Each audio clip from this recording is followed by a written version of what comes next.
Hello and welcome back to the channel. So, as you can tell, a couple things have changed. Let's talk about what's new.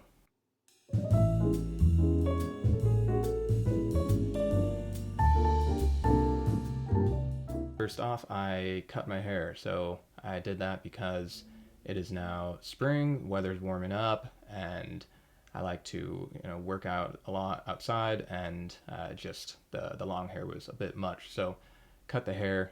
Gonna be losing the mustache soon as well. I mainly grew the mustache because of COVID and I was working from home. I still am working from home, but I just grew it for fun, and I kind of am tired of having the mustache. I think it's kind of dopey. Also, another new exciting thing is that spring is here. Spring is in full force. It is absolutely stunning outside. The weather is ideal. April really is my favorite month next to October. It's such a kind of beautiful and life affirming month for me. Also, it is Shakespeare's birthday on the 23rd, so just throwing that out there. If you're looking to read some Shakespeare, now is a good time to do that. But anyway, the other thing that's new is you can see the background is different. I am currently staying at my mom and dad's house while I look for a house to buy. The search for a house is going swimmingly. It's a really fun, kind of intense process. It definitely takes a while, but overall, I'm liking where things are going. But in the meantime, I feel very lucky to have a place to stay. It also means, the background that you normally see is a little different. My beloved white bookshelf with all my books is currently being used to store food, and all my books are packed up. I'm actually not unpacking anything because I feel like I'm just stopping by at mom and dad's house rather than, staying here for a long time. So things are kind of in flux. We're kind of in the middle of lots of new things happening, but still want to keep making these videos. So one of the first things that I noticed when I moved in was a bookshelf, not the one behind me, but there's one up there, and I had a lot of philosophy books, and I realized that was because my sister was living in this room before I moved in. She's now moved out. I've kind of taken her place for the time being, but she left a bunch of her philosophy books, and I was kind of scanning the shelf and realized, I like philosophy a lot and I like to think about ideas, but I haven't read a lot of philosophy. So I saw there was a book called The Critique of Pure Reason by Immanuel Kant, and that's a name I've heard about a lot, but I've never read Kant before. So this is what it looks like. It's a giant book, really intense looking. So I opened it up and I read, let's see, yeah, I read the first sentence and I was like, yeah, this is not happening. Man, it's a really intense book, and there's no way I could possibly read it right now. And I think you really need a teacher to get through something like that. So Immanuel Kant, you'll have to wait. But I did read something that is a little more manageable, and that is Stephen King's book on writing. This is a classic book on writing. I always hear it cited as one of the best books on the craft that's ever been written, and I was curious to see what it was like. I have a lot of respect for Stephen King.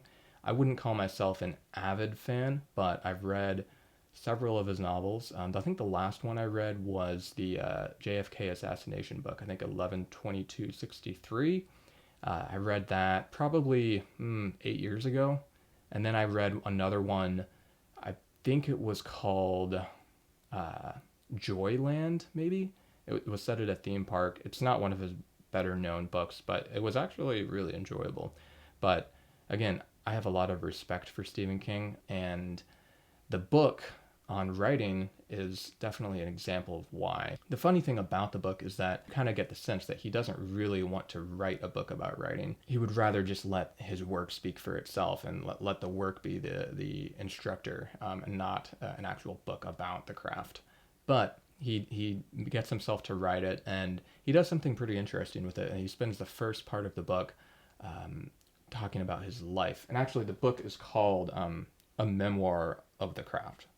So it functions as both memoir and craft book. And that, I think, is really what sets it apart from other books on writing, besides the fact that King has a lot of really great things to say, but the fact that he really gets personal with it. So now I'm going to provide 10 sections that just stood out to me that I really enjoyed or found valuable. So number one, as I said, King starts in kind of biography mode, and one interesting thing we learn is that he started making money from his stories when he was just a little kid. I think he was probably 7 or 8. I'll have to check the book again on exactly how old he was, but he wrote little stories because his mom encouraged him to, and his mom then paid him 25 cents per story, and she would take the stories and kind of distribute them among family members. So King was making money off his work from a very early age. But number two, there's a quote where King says, "Your job isn't to find ideas, but to recognize them when they show up." This is fantastic. The book is full of great little lines like that that are really useful. This one I love because it really captures kind of what it means to get ideas as a writer. You don't go searching for ideas, but ideas come to you. But then you have to be able to recognize the ideas, and that is the skill, you might say, of finding ideas, is recognizing the idea when it shows up, and then being able to determine whether it's a good idea and worth holding on to, or a bad idea and one that you should disregard. Number three, so King wrote a short story when he was young, submitted it for publication, and it was rejected. Later, when he got famous, he found the story, he reworked it a little bit, submitted it again, and it got accepted. Number four, when King was married, he got a $500 check for a short story. He and his wife were in a really bad spot financially, and he had submitted a story for publication, and then miraculously a check showed up in the mail for $500, and he was told that the story had been published. So King got very lucky early on. Number five, King worked as a English teacher, and he does not glamorize this position and does not idealize it in any way. He doesn't really make you want to become an English teacher, and he kind of describes it as a massive time suck. And I think the way he talks about it is one of the reasons why I haven't gone into teaching. It's just a little bit too much. I know a bunch of teachers myself, and I don't think I could handle it. Number six, King describes a Eureka moment when he was writing Carrie. It came when he realized he could combine telekinesis and adolescent cruelty. And that was the moment that really set things in motion for him and enabled him to jump into the novel and write what would become his first really big story that made a lot of money. And he really got lucky, though. Man, reading about the process of writing Carrie and how it got published and all the money he made from it, he just sort of submitted it. He didn't know what he was doing. He didn't have an agent, and it got picked up, and then it got sold to another publisher that put it out in paperback, and I think he made $400,000. Number seven, King details his alcohol and drug addiction issues, including the fact that he has no memory of writing the novel Cujo. Definitely an important part of the book, and you can look at King's success and forget that he spent a considerable amount of his career in the 80s as a complete drug addict, and his life was just completely out of control. Number eight, so in the craft section of the book, King talks a little bit about grammar and structure, and writing structure and punctuation and things like that. And this is where the book can get really funny, actually, because he uses the word timid a lot. He likes to talk about timid writers as writers who are just afraid to actually be honest and write in a authentic way. And one of the examples he uses is when a writer uses passive verbs. He absolutely despises passive verbs. There's a good example in the book. Let me see if I can find it. Let's see. First of all, in case you don't know, an active verb, the subject of the sentence is doing something. With a passive verb, something is being done to the subject of the sentence. So Just a really simple example. The rider threw the rope, that is using the active verb, or the rope was thrown by the rider, and that's using the passive verb.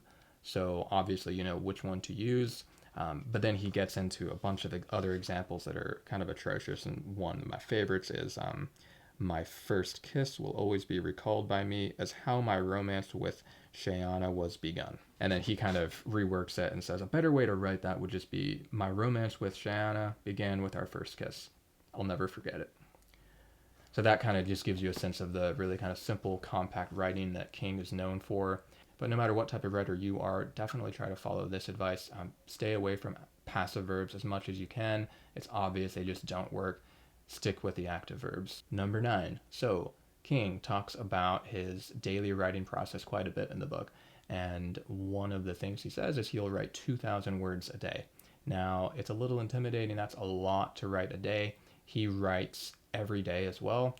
And I actually believe him when you look at his output. I mean, he must write every day because his books are really freaking long and he's written a lot of books. So I think he's being honest here. He says he even writes on Christmas and on his birthday on the 4th of July. But I think the takeaway here is not to feel pressured by him, even though he says, you know, this is a way you should do it. He's talking about, you know, if you've been blessed with the gift of being able to write, take advantage of it. Don't slack off and only write, you know, a couple novels. Write a lot. And I disagree with him on that. I can see where he's coming from, but don't feel the pressure to follow his techniques and his paths and his habits. Do it your own way. I said that a lot, but it's really, really important. Just think about habits and good writing habits, and the fact that good writing habits does not necessarily mean writing constantly. And number 10, so King focuses on specificity in the book, how important it is to be specific with your topic. So this is really important. I think when you're writing a story, the more specific it is, the better it is. So try to have something that you know about really well and write about that. King's sort of humorous example is if you know about plumbing really well, if you are a plumber or if you've spent time with plumbers and you just have a great deal of knowledge, then use that and then get weird with it. So his example is a plumbers in outer space story. And he's like, you know, people will get into that. Anyone who has any interest in plumbing will immediately eat that up. And I think that's really good advice. If you can find something that's really, really specific and really hone in on that and really get the details right, you have a much better chance of picking up readers. If you write about something kind of vague and general, no one's going to really be attached to it. And then one quick little bonus is King also talks about the music that he listens to when he writes. I don't know if he still does this, but he kind of surprised me when he said that he writes to really intense rock music. He likes to listen to like Metallica, Guns N' Roses, AC/DC. Overall, definitely recommend Stephen King's book on writing. It really was a fun and enjoyable read, incredibly accessible. If you're looking for one book to read on writing, I would say go with this one because it covers all the ground, everything you need to know about how to tell a story. It's also a very beautifully written and kind of moving portrait of a writer. I feel like this video is going on a little too long, so I need to wrap things up. Kind of want to get outside and enjoy some of the beautiful spring weather.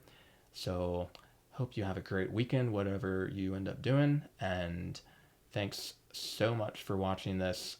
And please give the video a like if you enjoyed it and subscribe to the channel if you haven't done that. And that's about it. So we will see you next time.